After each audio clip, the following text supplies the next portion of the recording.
गुरु पूर्णिमा के अवसर पर तपोभूमि जटेला धाम माजरा दुबलधन में सत्संग एवं भंडारे का आयोजन किया गया।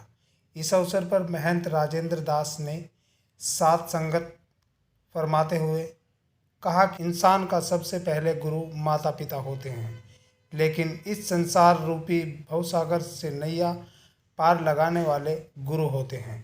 उन्होंने गुरु का वर्णन करते हुए कहा कि सतगुरु की महिमा अनंत अनंत किया उपकार लोचन, अनंत उगरिया, अनंत दिखावन हार, अर्थात सतगुरु की महिमा अनंत और अनोखी होती है।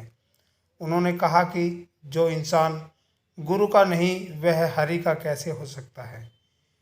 उन्होंने फरमाते हुए कहा कि इस सृष्टि पर मानव जीवन सर्वश्रेष्ठ है, इसलिए मानव को हमेशा जीव कल्याण की भलाई के लिए कार्य करने चाहिए और पल पल प्रभु के नाम का सिमरन करना चाहिए।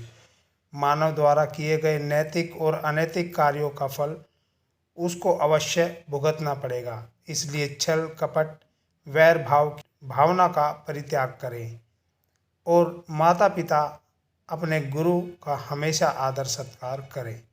हमारे पूर्वज हमारी छत्र छाया, हमारी संस्कृति और संस्कार हैं, बोझ नहीं है, यह हमारा सुरक्षा कवच है।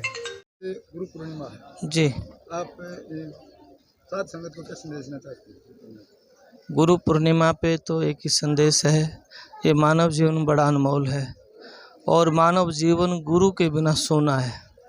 स्वामी नित्यानंद दयाल कहते हैं, सकल पिंड ब्रह्मांड में चांद सूर दर्शाही, नित्यानंद गुरुदेव बिन हृदय चानना नाही।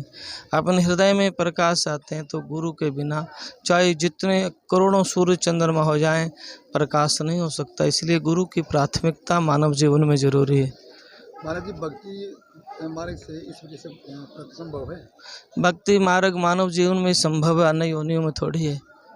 मानव जीवन में ही भक्ति कर सकते हैं, जो गुरु के होते हैं वही कर सकते हैं। बिन सदगुरु के भक्ति नहीं हो सकती। महाराज जी, आज पहले युगों से गुरु और शिष्य का नाता रहा है, लेकिन आज कुछ धर्म के ठेकेदारों ने देखो, आज पाखंड और दिखावा संसार में आडंबर ज़्यादा चला हुआ है, इसलिए लोग विश्वास किस पे करें। बड़ी बड़ी कथाएं बातें करने वाले तो बहुत हैं, लेकिन गुरु कौन, इस पे मंथन किया जा सकता है और गुरु के बिना उद्धार नहीं हो सकता है।